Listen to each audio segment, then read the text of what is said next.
आज शनिबार आज चाहिँ बिहान उठेदेखि म अहिलेसम्म चाहिँ 12 बज्न लाग्यो है। मैले भोइस रेकर्ड गर्दा के गरेँ म हजुरहरूलाई सानो मिनी ब्लग लिएर आएको छु, हेर्नु है त। फर्स्टमा त नुहाइदिएँ अनि हल्का स्किन केयर पनि गर्छु कि म आजभोलि।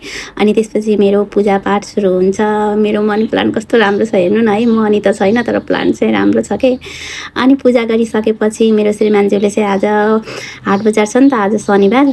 अनि मलाई जलुका ल्याइदिनु न भनेको जम्मा एउटा मात्रै ल्याइदिनु भएछ। अनि तामा बोडी लिएर आउनुभएको रहेछ। अब आज यही तरकारी बनाउनु पर्यो। अनि त्यसपछि ब्रेड र दुध पनि ल्याउनु भएको रहेछ कि। अनि म किचनमा छिरेँ है। जलुका त केलाउँदाखेरि कति थोरै भएको के। अनि चना थियो नि त, त्यही चनामा राखेर सिटी लगाइदिन्छु भनेर चाहिँ सिटी लगाइदिएँ। अनि यतातिर चाहिँ मैले तामा बसाल्न लागेँ। आज चाहिँ म दाल बनाइनँ है साथीहरू। मैले आज श्रीमानज्यूलाई चाहिँ यही जलुका नै खुवाउँछु भनेर के। अनि त्यसपछि उहाँसँगै बसेर म कालो चिया खाएँ कि। उहाँ सधैँ कालो चिया खानुहुन्छ नि त बिहानमा कागती निचारेर। मलाई चाहिँ खासै मन पर्दैन, आज चाहिँ उहाँसँग बसेर साथ दिएको के।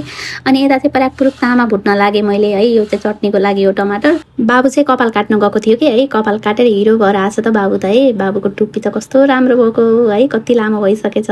अनि मैले चाहिँ कोदालीबाट चाहिँ सामानहरू मगाएको थिएँ। अनि बाबु चाहिँ गएर लिएर आयो।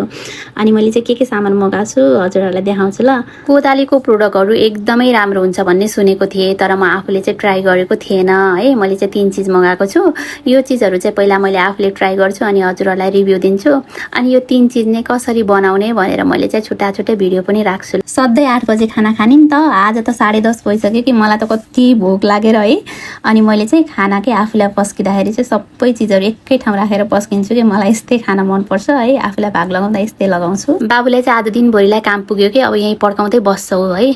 अनि हिजो चाहिँ नयाँ एपिसोड आयो नि त, अनि मैले हिजो हेर्न भ्याएन, अब हेर्छु ल। Thank you for watching.